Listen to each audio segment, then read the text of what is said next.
ये student class 11th topic start कर रहे हैं हम आज नया अकाउंटिंग इक्वेशन। आपके सामने देखिए अकाउंटिंग इक्वेशन के अंदर जो अकाउंटिंग इक्वेशन होती है बिजनेस की पोजीशन बताती है। इससे बिजनेस की पोजीशन पता लगती है, ये बिजनेस की पोजीशन पता करने के लिए बनाई जाती है। इसके अंदर जो मेन पॉइंट जो हमारा कंसेप्ट काम करता है वो करता है कि जो तो हमारी असेट्स होती हैं वो हमारी लायबिलिटीज की बराबर होती है, कि असेट्स है वो हमारी लायबिलिटीज की बराबर होती है। लायबिलिटीज असेट्स जिसको आप कहते हैं प्रॉपर्टी,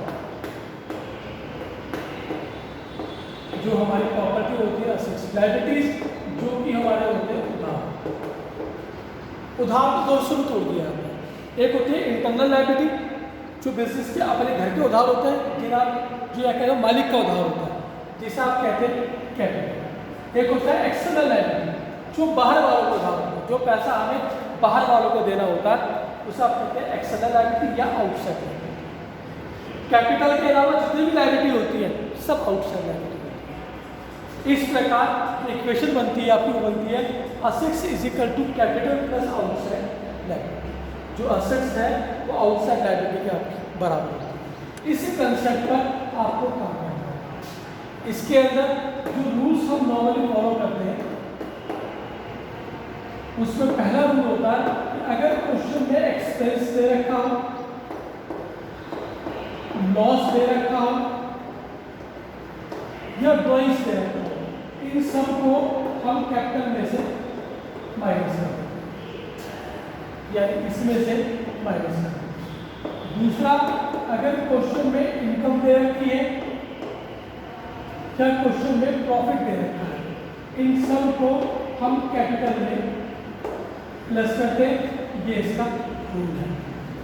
वैसे मेन दो ही रूल होते हैं, फिर भी मैं आपको और कुछ बता रहा हूँ। एक होता है स्टॉक, जो आपके गोदाम में माल रखा उसको कहते हैं स्टॉक। ये आपकी नॉर्मली असेट्स होती है। और जब आप माल खरीदते हैं, जब आप गुड्स परचेज करते हैं तो स्टॉक जो है आपका बढ़ जाता है, और जब आप माल बेचते हैं नॉर्मली स्टॉक जो है आपका घट जाता है।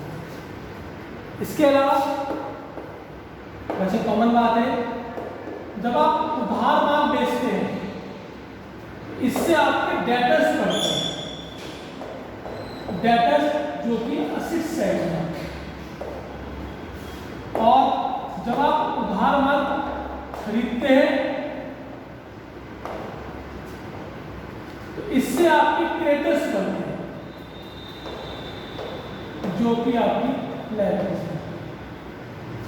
तो ये नॉर्मली 5 कंसेप्ट इसमें यूज किया जाता है। इसका और कंसेप्ट भी है क्योंकि आपको टाइम आने को बताए जाएंगे, लेकिन फिलहाल जो है आपके 5 कंसेप्ट जो है आपके यूज किए जा रहे हैं, जो कि इस चैप्टर अकाउंटिंग इक्वेशन में आपके फॉलो हो।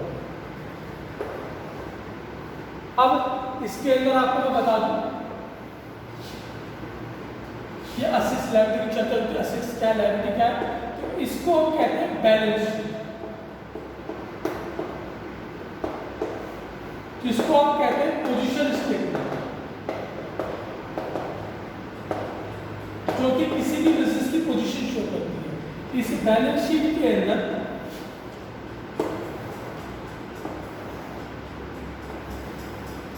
एक तरफ लायबिलिटीज होती है,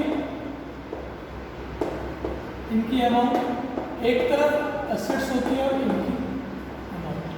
कुछ लायबिलिटीज और कुछ एसेट्स जो कि इस चैप्टर में मेनली यूज होंगी उनका मैं आपको एग्जांपल देता हूं। सबसे पहले लायबिलिटी मेन यहाँ पे है आपका कैपिटल, जो मालिक का पैसा बिजनेस में आएगा उसको कैपिटल है। दूसरा इसमें आता है क्रेडिटर्स,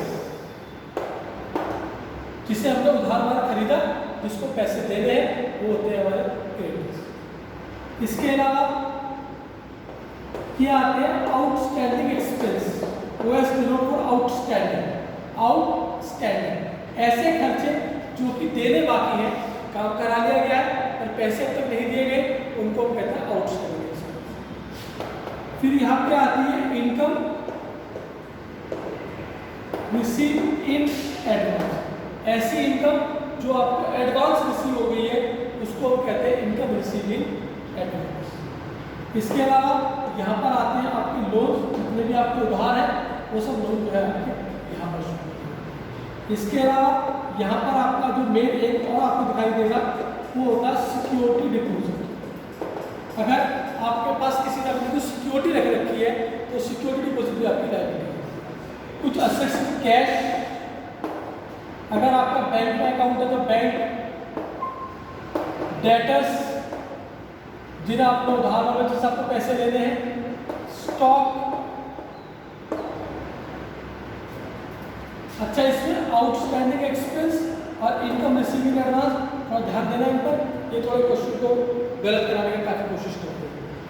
स्टॉक ऐसे ही यहाँ पर आते हैं आपके प्रीपेड एक्सपेंस, ऐसे एक्सपेंस जो हमने एडवांस पे कर दिए हैं, और एक आती है यहाँ पर एक्रूड इनकम, जो पैसा आपने कमा लिया है और अभी आपको मिला नहीं है, जिस पैसे का income earn but not receive, it's called accrued income. इसके बाद यहाँ पर आती है आपकी इन्वेस्टमेंट,